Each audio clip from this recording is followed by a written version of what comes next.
GIT की smart class में आप सभी का स्वागत है। और अकाउंटिंग की इस क्लास में आज हम लोग पढ़ने वाले हैं ट्रायल बैलेंस के बारे में। देखिए, इसके पहले मैंने आपको बताया था किसके बारे में, जर्नल एंट्री के बारे में मैंने आपको बताया।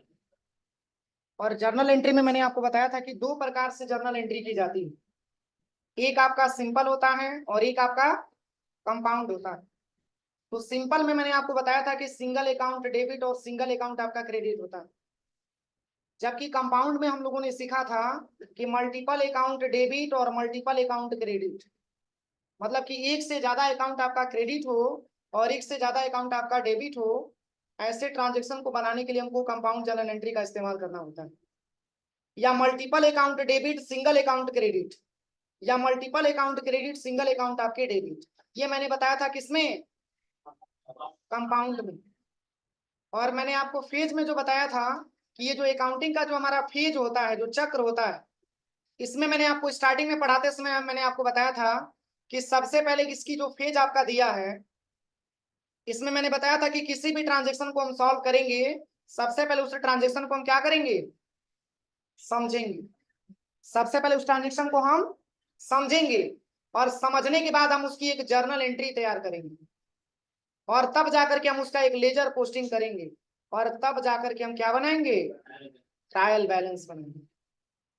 क्या करने के लिए, तो ये जांच करने के लिए कि हमारे बिजनेस में प्रॉफिट हुआ है कि लॉस हुआ है। एक प्रकार का ये स्टेटमेंट होता है, क्या, ट्रायल बैलेंस। तो अभी तक तो मान के चलिए कि हम लोगों ने इतना वर्क कर लिया अपनी अकाउंटिंग में। अब आज की क्लास में करना क्या है, ट्रायल बैलेंस क्रिएट करना। और ये ट्रायल बैलेंस बनाया जाता है हमेशा 31 मार्च को बनाया जाता है, जिस डेट को हमारा फाइनेंशियल ईयर एंड होता है, समाप्त होता है। उसी डेट को हम एक अपनी ट्रायल बैलेंस बनाते हैं अपनी बिजनेस। ये ट्रायल करने के लिए कि हमारे बिजनेस में प्रॉफिट हुआ है कि लॉस हुआ। अब चलिए, तो ट्रायल बैलेंस के बारे में हम समझते हैं कि ट्रायल बैलेंस होता क्या है, इसमें क्या क्या ऑप्शन आते हैं, या ट्रायल बैलेंस किसे बोलते हैं, इसका मतलब क्या होता है, सब हम स्टेप बाय स्टेप यहाँ पे हम समझने वाले हैं। तो यहाँ पे देखिए, सबसे पहले अगर हम बात करें ट्रायल बैलेंस के बारे में, तो यहाँ पे ट्रायल बैलेंस के बारे में क्या बताया जा रहा है। देखिए, इसमें इंग्लिश और हिंदी दोनों भाषाओं में इसमें जो है आपका डिफिनेशन दे रखा है। इसमें ट्रायल बैलेंस के बारे में बताया जा रहा है, कह रहा है कि the trial balance is a statement showing the balance or total of debit and credit of all the accounts in the ledger. कह रहा है कि ट्रायल बैलेंस एक प्रकार का स्टेटमेंट है जो दिखाता है, किसको दिखाता है, तो टोटल डेबिट और टोटल क्रेडिट के अकाउंट्स के लेजर को, उसकी बैलेंस को। और कह रहा है कि intending to verify the arithmetical accuracy, और जिसके माध्यम से हम अपनी जो भी एक्यूरेसी होती है, अर्थमेटिकल की एक्यूरेसी होती है, हम उसको वेरीफाई करते हैं, चेक करते हैं। और कह रहा है कि posting of the ledger accounts, और उसको लेजर अकाउंट में क्या करते हैं, पोस्ट भी करते हैं। और फिर कह रहा है कि it is an important statement, एक प्रकार का ये महत्वपूर्ण आपका स्टेटमेंट होता है। कह रहा है कि the accounting process, accounting process का एक प्रकार का महत्वपूर्ण आपका क्या होता है, स्टेटमेंट होता है। और फिर कह रहा है कि as it show that final position, जो शो करता है, जो दिखाता है फाइनल पोजीशन को, ऑफ ऑल अकाउंट, सभी खाते के हेल्प करता है, प्रिपेयरिंग में हेल्प करता है फाइनल अकाउंट, फाइनल स्टेटमेंट में। यानी कि जो ये शो करता है कि आपका डेबिट का बैलेंस कितना है और क्रेडिट का बैलेंस कितना है। यहाँ पे क्या बताया जा रहा है कि the trial balance is a statement, trial balance एक प्रकार का स्टेटमेंट है। और फिर कह रहा है कि शोइंग द बैलेंस, जो बैलेंस को शो कराता है, और कौन सी बैलेंस को, तो कह रहा है कि टोटल ऑफ डेबिट, यानी कि डेबिट के टोटल बैलेंस को, and credit of all accounts, यानी कि क्रेडिट के भी टोटल बैलेंस को ये क्या करता है, शो कराता है, दिखाता है। कह रहा है कि इन द लेजर, लेजर में।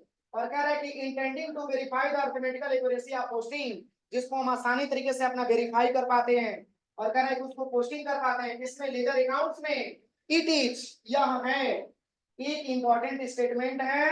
और कह रहा है कि अकाउंटिंग प्रोसेस का एक महत्वपूर्ण आपका स्टेटमेंट होता है आपका ट्रायल बैलेंस। और फिर कह रहा है कि process it show the final position, जो हमारे बिजनेस की एक फाइनल पोजीशन बताता है, एक फाइनल स्थिति बताता है। और कह रहा है कि आप ऑल अकाउंट्स, सभी खाते की। और कह रहा है कि एंड, और हेल्प करता है in the preparing final statement, एक फाइनल स्टेटमेंट बनाने में हमारा हेल्प भी करता है। इसी को हिंदी में बताया गया। देखिए, कह रहा है कि ट्रायल बैलेंस किसी भी अकाउंटिंग प्रोसेस का एक निष्कर्ष यानी कि कंक्लूजन होता है, और यह प्राइमरी फाइनल अकाउंटिंग बुक को जोड़ता है, और किसी भी अकाउंट की फाइनल वैल्यू हम जर्नल बुक से सीधे नहीं निकाल सकते हैं। इसके लिए सभी लेजर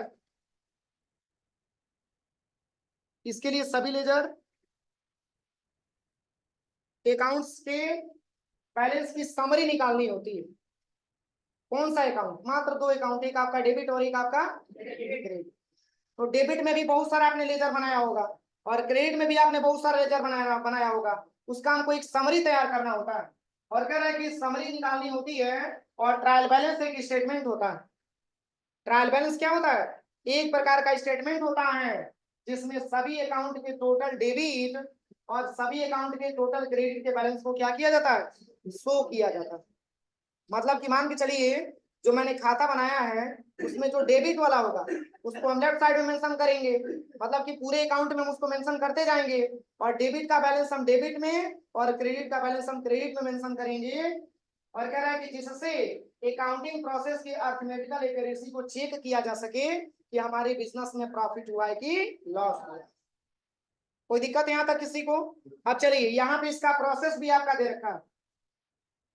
अभी इसके पहले जो है मैंने आपको पढ़ाया है क्या? सिंपल जर्नल एंट्री मैंने पढ़ाया, और इसके बाद से मैंने आपको पढ़ाया कंपाउंड जर्नल एंट्री। लेकिन अब हमारे सामने जो ट्रायल बैलेंस आया है, इसकी फॉर्मेट आपका डिफरेंट आपका दिया हुआ, इसका फॉर्मेट आपका डिफरेंट दिया हुआ है। देखिए, मैंने बताया था आपको किसमें? सिंपल जर्नल एंट्री में। उसमें एक आपका डेट का कॉलम था, एक आपका पार्टिकुलर का कॉलम था, और एक आपका एलएफ का कॉलम था, एक आपका डेबिट और दूसरा आपका क्रेडिट का कॉलम। लेकिन अगर आप ट्रायल बैलेंस बनाते हैं तो ट्रायल बैलेंस बनाने का जो फॉर्मेट आपका दिया है, एक तरफ आपका पार्टिकुलर होगा और उसके बाद से एलएफ होगा, फिर डेबिट और फिर क्रेडिट हो जाएगा। समझ में आ रहा है ना? तो ये इसी फॉर्मेट में हमको एक ट्रायल बैलेंस बनाना होता है। हाँ, एक चीज इसमें केयर करिएगा, अगर आपको ये पहचानना नहीं आएगा कि इसमें कौन सा अकाउंट डेबिट होगा और कौन सा अकाउंट क्रेडिट होगा, तो ट्रायल बैलेंस आप नहीं बना पाएंगे। और सोचिए, आज तक मैंने आपको यही क्लियर करवाया है कि डेबिट क्या होगा, क्रेडिट क्या होगा। अगर ये भी कंफ्यूजन बनी है तो ट्रायल बैलेंस नहीं बन पाएगा। तो यहाँ पे क्या बताया जा रहा है? कह रहा है कि example preparation of trial balance, और कह रहा है कि objective preparation of a trial balance. कह रहा है कि from the following ledger balance extracted from the book of MC enterprises prepare the trial balance as on 31/3/2021। मतलब ये जो ट्रायल बैलेंस आपका बनाया गया है, ये एमसी इंटरप्राइजेज एक प्रकार का बिजनेस है, उसी का ये ट्रायल बैलेंस मैंने बनाया है। लेकिन आप भी अपने हिसाब से बना सकते हैं, जिसका भी आपको बनाना हो। अगर आपने खुद अपना बिजनेस किया है तो आप अपने बिजनेस का भी एक ट्रायल बैलेंस बना सकते हैं, लेकिन आपका डेट यही होना चाहिए 31/3/21 होना चाहिए। ये तो जब बुक को प्रिंट किया गया तब तो 21 का डेट दिया गया है। इस समय 21 वाला फाइनेंशियल ईयर चल रहा है, तब 21 का बनाएंगे। 1 अप्रैल 2024 को हमारा बिजनेस स्टार्ट हुआ, फाइनेंशियल स्टार्ट हुआ, और 31 मार्च 2025 को जाकर के हमारा बिजनेस का फाइनेंशियल ईयर एंड होता है। तो 31 मार्च 2024 को बनाएंगे ना कि 2021 को बनाएंगे? 31 मार्च 2025 का बनाएंगे, क्योंकि 1 अप्रैल 2024 को हमारा फाइनेंशियल ईयर स्टार्ट हुआ है, और 31 मार्च 2025 को हमारा फाइनेंशियल ईयर एंड होता है, जिसको हम एक फाइनेंशियल ईयर के नाम से जानते हैं। ये मैंने आपको बताया भी है। तो हमेशा कभी भी आपको अगर स्टेटमेंट आपको तैयार करना हो तो स्टेटमेंट तैयार करने का डेट 31 मार्च का ही होता है। अगर आपका बिजनेस का फाइनेंशियल ईयर 20-21 में है तो मार्च के 21 में आपको बनाना है। समझ में आ रहा है ना? या फिर 21-22 में है तो आपको 31 मार्च 2022 को बनाना है, या 22-23 में है तो 31 मार्च 2023 को बनाना है। समझ में आ रहा है ना? तो इस तरीके से हम इसको बनाते हैं। हमेशा आप ये समझिए कि जिस डेट का आपका फाइनेंशियल ईयर एंड होता है उसी डेट को मैं अपनी बैलेंस का मतलब अपने बिजनेस का एक हम ट्रायल बैलेंस बनाते हैं। ये ट्रायल करने के लिए कि हमारे बिजनेस में प्रॉफिट हुआ है कि लॉस हुआ। तो देखिए, इसी फॉर्मेट के हिसाब से हमको चलना है। अगर ये फॉर्मेट आपको नहीं समझ में आएगा तो आप ट्रायल बैलेंस का प्रिपेयर नहीं कर पाएंगे। तो जैसे देखिए, इस ट्रायल बैलेंस को बनाने के लिए हम सबसे बेहतर होगा कि एक्सेल एक्सेल की सॉफ्टवेयर का हेल्प लेंगे और हम आसानी तरीके से ये डिटरमाइन कर पाएंगे कि हमारे बिजनेस में क्या रेशियो लेके चलना है, डेबिट का बैलेंस कितना आ रहा है और क्रेडिट का बैलेंस आपका कितना आ रहा है। तो इसकी जांच करने के लिए एक ट्रायल बैलेंस हम बनाते हैं, किस पे, एक्सेल के बेस पे बनाते हैं। आप लोग भी लैब में जाकर के ट्राई करिएगा, ठीक है ना। लेकिन हाँ, ये तभी कंफर्म हो पाएगा कि आपको पहले कि ये कंफर्म हो कि हमारा ये कौन सा अकाउंट डेबिट और कौन सा अकाउंट क्रेडिट दिया। देखिए इसमें सब मिक्सअप करके दिया, इसमें डेबिट और क्रेडिट सब मिला करके दिया। लेकिन मैंने अभी आपको क्या बताया कि जब भी आप ट्रायल बैलेंस बनाइएगा तो इसी फॉर्मेट आपको बनाना होगा। देखिए सबसे पहले कि पार्टिकुलर लिखना होगा, इसके बाद से डेबिट और इसके बाद से क्रेडिट। तो पार्टिकुलर में तो सारे लेजर को आप लिख दीजिए। इसके बाद से कि जैसे कि मान के चलिए कि आपका डेबिटर दिया हुआ है तो डेबिटर वैसे ही कोई डेबिट हो जाएगा, इसका बैलेंस हम डेबिट साइड में भर देंगे। अगर क्रेडिटर है तो क्रेडिटर बोला जाता है अपने सप्लायर को, उसको पैसा हमको क्या होता है, देना होता है, तो वो पैसा हमारे लिए लायबिलिटी का पैसा होता है और लायबिलिटी का नेचर हमेशा क्रेडिट होता है, इसलिए इस बैलेंस को हमेशा क्रेडिट में भरेंगे। तो बस यही काम करना है, डेबिट का बैलेंस डेबिट में भर दीजिए, क्रेडिट का बैलेंस क्रेडिट में भर दीजिए। और दोनों अगर जोड़ने के बाद अगर दोनों बैलेंस आपका इक्वल आता है तो स्टेटमेंट आपका सही है। अगर दोनों बैलेंस मान के चलिए कि डेबिट कुछ और आया और क्रेडिट कुछ और आया तो बैलेंस आपका सही नहीं है, ट्रायल बैलेंस आपका सही नहीं है। समझ में आ रहा है ना। तो बस इसको हम प्रिपेयर करेंगे, तैयार करेंगे, वो भी एक्सेल के बेस पे। देखिए इसको हम एक्सेल पे कैसे बनाएंगे, एक्सेल पे हम बना करके आपको बता रहे हैं।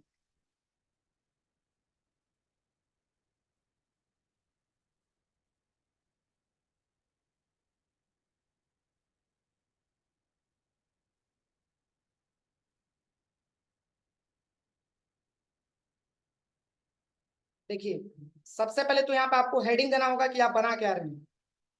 आप ट्रायल बैलेंस तैयार करने जा रहे हैं ना, तो यहाँ पे आपको टाइप करना होगा ट्रायल बैलेंस। स्पेलिंग गलत मत लिखिएगा।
चलिए सबसे पहले यहाँ पे क्या लिखना है, पार्टिकुलर यहाँ पे आपको टाइप करना है। पार्टिकुलर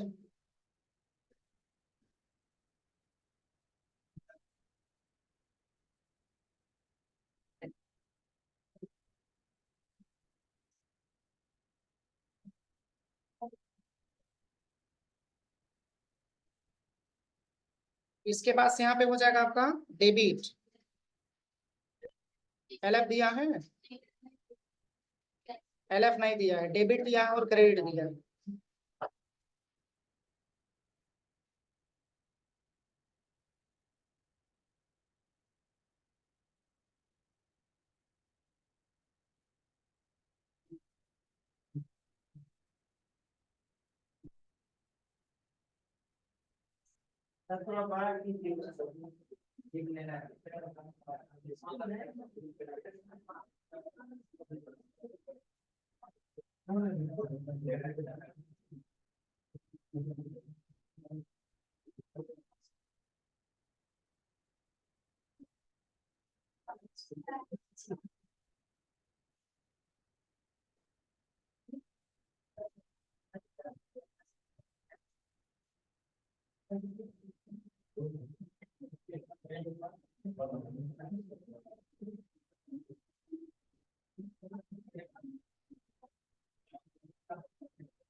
अब देखिए सबसे पहले यहाँ पे पार्टिकुलर पूछा जा रहा है ना, तो पार्टिकुलर में सारे अकाउंट को हम यहाँ पे टाइप करेंगे। देखिए जैसे कि सबसे पहला आपका पार्टिकुलर में क्या दिया है, डेबिटर्स दिया हुआ। तो अगर हम डेबिटर्स के बारे में बात करें तो देखिए डेबिटर बोला जाता है किसको, डेबिटर बोला जाता है अपनी कस्टमर को।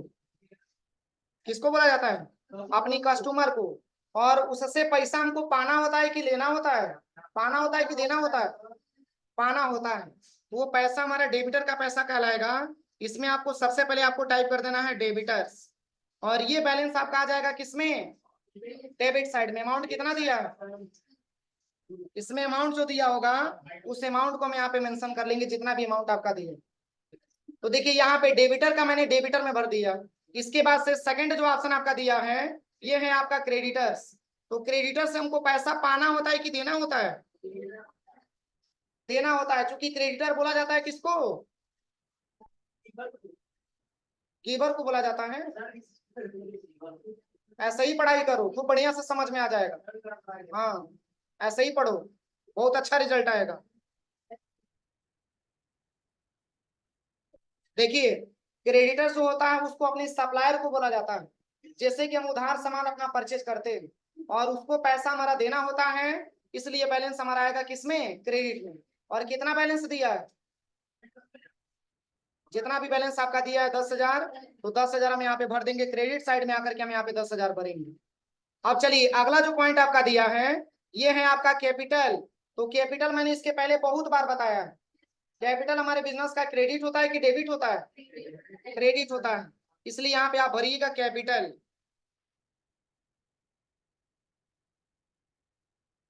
और ये हमारे बैलेंस का क्रेडिट होता है। कितना बैलेंस दिया है, इसमें भरना है 20,000 रुपया। देखिए एक भी गलत मत भरिएगा, अगर गलत भरेंगे तो बैलेंस आपका इक्वल नहीं आएगा। अब चलिए अगला जो पॉइंट आपका दिया है ये है आपका ड्राइंग। तो ड्राइंग हमारे बिजनेस का क्या है, डेबिट है कि क्रेडिट है, कैसे डेबिट होगा, डेबिट का बैलेंस कितना दिया है, 2600 दिया है। यहाँ पे भरेंगे 2600। बताइए ड्राइंग डेबिट कैसे होगा, ड्राइंग डेबिट कैसे होगा बताओ आप लोग।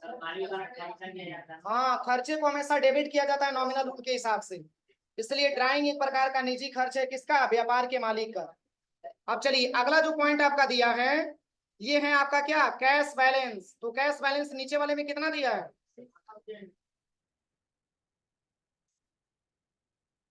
Cash balance. अगर कैश बैलेंस हमारे पास अवेलेबल है तो वो कैश बैलेंस आपका डेबिट होगा कि क्रेडिट होगा, डेबिट हो जाएगा। और मात्र इसका बैलेंस आपको 500 भरना, क्योंकि नीचे वाले ट्रांजेक्शन में आपका इसका बैलेंस 500 दिया है, इसको काट करके 500 बना लीजिएगा। अब चलिए इसके बाद से परचेज। अब नीचे वाले ट्रांजेक्शन में आप देखिए परचेज का अमाउंट कितना दिया है,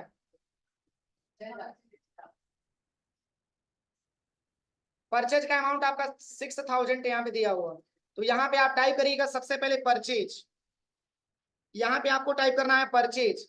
अब बताइए परचेज हमेशा डेबिट होता है ना, तो इसलिए इसकी बैलेंस को हम डेबिट साइड में लिखेंगे। और कितना पैसा, आप देखिए इसके बाद से परचेज करने के बाद परचेज रिटर्न आता है ना, तो परचेज अगर डेबिट होगा तो परचेज रिटर्न क्या हो जाएगा, यहाँ पे लिखेंगे परचेज रिटर्न। अब परचेज रिटर्न क्या होगा, क्रेडिट की डेबिट, क्रेडिट हो जाएगा। अरे मान के चलिए कि मैंने जो सामान खरीदा था तो मैंने खर्चा किया था, और वही सामान अगर हम वापस करेंगे तो पैसा हमारे पास आएगा ना, तो एक प्रकार की हमारी इनकम होगी। और इनकम को क्रेडिट किया जाता है नॉमिनल हिसाब से। इसलिए परचेज रिटर्न कितने रुपए का, 700 रुपए का। अब चलिए अगला जो पॉइंट आपका दिया है इसके बाद से यहाँ पे अगला पॉइंट आपका क्या लिखा हुआ है, सेल्स रिटर्न आपका दिया है। तो सेल्स रिटर्न भरने से पहले इसमें आपको सेल्स वाला समझना है।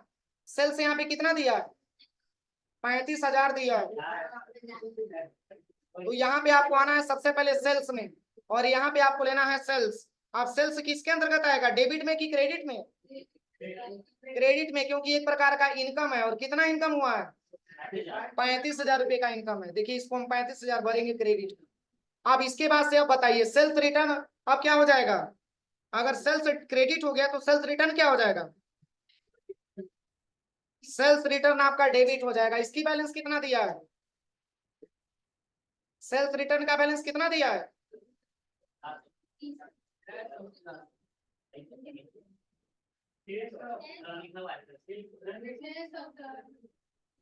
सेल्स रिटर्न हमारा 600 हो जाएगा।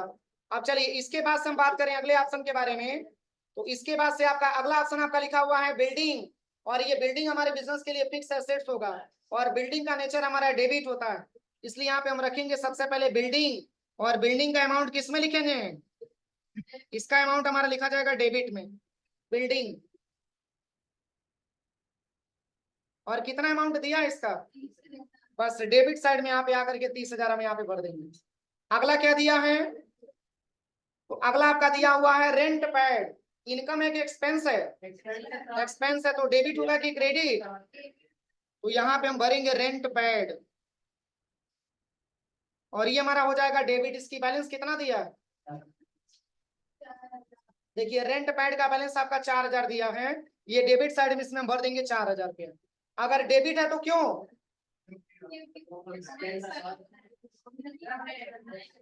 रेंट पैड है तो एक प्रकार का खर्चा है, और खर्चे को ही नॉमिनल अकाउंट में डेबिट किया जाता है, इसलिए डेबिट हो जाएगा। अगला जो पॉइंट आपका दिया है, इसके बाद से आपका दिया है फर्नीचर।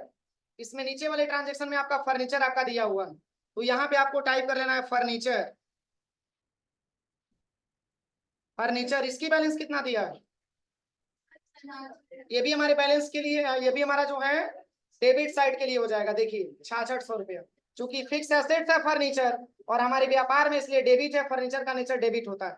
अगला जो ऑप्शन आपका दिया है, इसके बाद से आपका क्या दिया हुआ है, इंटरेस्ट रिसीव दे रहा है। आप बताइए इंटरेस्ट रिसीव किस साइड जाएगा, क्रेडिट साइड जाएगा, क्योंकि एक प्रकार का क्या है, एक प्रकार का इनकम है, और इनकम को नॉमिनल हिसाब से क्या किया जाता है, क्रेडिट किया जाता है। कितना बैलेंस दिया है, 300 हम लेफ्ट साइड में, सॉरी राइट साइड में, क्रेडिट साइड में 300 भर देंगे। अब इसके बाद से देखिए क्या छूटा हुआ है, अगला ऑप्शन बैंक बैलेंस। देखिए इसमें दिया होगा, इसमें बैंक बैलेंस आपका 700 दिया है, लेकिन ऊपर वाले ट्रांजेक्शन में आपका बैंक बैलेंस नहीं दिया, तो यहाँ पे हम टाइप करेंगे सबसे पहले बैंक बैलेंस। ये भी हमारे अकाउंट का क्या होगा, ये भी डेबिट हो जाएगा, क्योंकि ये भी हमारे अकाउंट में बैलेंस पड़ा हुआ है, कितना रुपया, 700 रुपया। अब तो कोई नहीं छूटा है, ये काउंटिंग कर लीजिएगा, यहाँ पे काउंटिंग सही होना चाहिए, ध्यान दीजिएगा, अगर काउंटिंग गलत हो जाएगा तो नहीं हो पाएगा। अब चलिए इन सबको इतना भरने के बाद आपको करना क्या है कि पूरा बैलेंस आपको इक्वल करके चेक करना है, क्योंकि मैंने इसके पहले भी आपको पढ़ाया है कि कभी भी आप कितना भी लेजर बनाइए, लेकिन डेबिट का बैलेंस आपके क्रेडिट के बैलेंस से मैच होना चाहिए, हाँ इक्वल होना चाहिए, क्योंकि जब तक इक्वल नहीं होगा तब तक ये बैलेंस आपका मैच नहीं करेगा। अब ये नहीं कि डेबिट का अमाउंट कुछ अलग आ गया और क्रेडिट का अमाउंट आपका कुछ अलग आ गया तो आप कहिए कि हमारा ट्रायल बैलेंस सही है, गलत हो जाएगा। अब चलिए सबसे पहले यहाँ पे आप लिख लीजिएगा टोटल। अब यहाँ पे आपको डेबिट साइड का टोटल देखना है, इसके बाद से आपको क्रेडिट साइड का टोटल देखना है। तो यहाँ पे अगर आपको टोटल निकालना है तो देखिए सबसे पहले क्या करिएगा, यहाँ पे हम करेंगे इक्वल,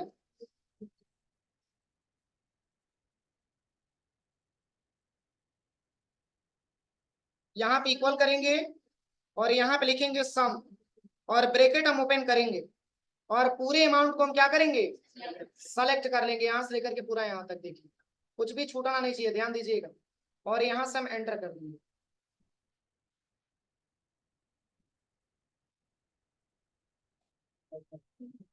कुछ गलत हुआ है क्या, अच्छा हाँ 6,000 है ना, यही मैंने गलत कर दिया, ठीक है। इसमें परचेज का अमाउंट मैंने गलती से 6600 लिख दिया था, इसका अमाउंट कितना है, मात्र 6,000। अब देखिए आपके डेबिट साइड में बैलेंस कितना आ गया, 66,000, तो आपके क्रेडिट में कितना आना चाहिए, 66,000 आना चाहिए। अगर दोनों बैलेंस आपका इक्वल नहीं है तो ट्रायल बैलेंस आपका सही नहीं माना जाएगा, और यहाँ पे इक्वल करिएगा, और फिर यहाँ पे आपको लिखना होगा सम, और ब्रैकेट ओपन करिएगा, यहाँ पे पूरा सम लिखने के बाद इसके बाद से सेम कंडीशन से पूरे बैलेंस को हम क्या करेंगे, सेलेक्टेड करेंगे। देखिए पूरा बैलेंस हमारा सिलेक्शन होना चाहिए। अब यहाँ पे आप एंटर करिए, अब इसका भी बैलेंस कितना आ गया, यानी कि इस आधार पे हम कह सकते हैं कि हमारा ट्रायल बैलेंस क्या है, सही। किसी को कोई दिक्कत, तो ऐसे ही आपको ट्रायल बैलेंस बना करके चेक करना होता है, जो लास्ट में ये चेक कराता है कि हमारे ट्रायल बैलेंस के माध्यम से इसी तरीके से हमको ट्रायल बैलेंस बनाना होता है। बस आप इसमें इतना समझिए कि आपका डेबिट साइड वाला और क्रेडिट साइड वाला, अगर डेबिट साइड का बैलेंस अगर आपका 66,000 आ रहा है तो क्रेडिट का भी बैलेंस आपका 66 आना चाहिए। अगर दोनों बैलेंस आपका इक्वल नहीं आ रहा तो आपका ट्रायल बैलेंस गलत है, आप उसको सुधार करिए। तो देखिए ये तो मैंने आपको एग्जांपल बता दिया, आप लोग लैब में जा करके और आप इसके हिसाब से अलग अलग अमाउंट लेकर के एक्सेल पे बना करके इसको प्रैक्टिकल करिए, हो जाएगा ना। जैसे कि मान के चलिए कि मैंने लिखित दिया था तो इसके बारे में मैंने आपको बता दिया है, आप लैब में जाइएगा, अपने हिसाब से कुछ अलग अलग अमाउंट लिखिएगा और अमाउंट वैसा होना चाहिए कि दोनों में मतलब कि लास्ट में इक्वल हो जाए। पहले अमाउंट आप साइड में कहीं लिख लीजिएगा, साइड में अमाउंट आप लिख लीजिएगा, साइड में अमाउंट लिखेंगे तो उस अमाउंट को बस केवल भरना रहेगा ना, उसके बाद से भर करके सबको इक्वल कर लीजिएगा, ऑटोमेटिक आपको पता चल जाएगा कि ट्रायल बैलेंस कैसे बनाना होता है। बैंक बैलेंस, बैंक में उतना पैसा हमारा है अभी पड़ा हुआ है तो हमारा डेबिट का पैसा है। कैश में हमारी जेब में इतना पैसा पड़ा है हमारे पास अवेलेबल है तो कैश एक प्रकार का रियल अकाउंट में आता है और एक प्रकार से तो हमारे व्यापार में है तो डेबिट ही तो है। समझ में आ रहा है ना। और बैंक भी एक पर्सनल अकाउंट होता है और हमारे बैंक में बैलेंस, बैंक बैलेंस का मतलब ये कि बैंक में उतना बैलेंस हमारा पड़ा हुआ है। समझ में आ रहा है ना, बैंक में उतना हमारा बैलेंस अभी है इसलिए हमारा डेबिट है। समझ में आ रहा है ना। तो इतना आप लैब में जाकर के बनाइए, आप लोग ट्रायल बैलेंस आप लोग चेक कर लीजिएगा। बनाइए, लाइट चालू कर दीजिए।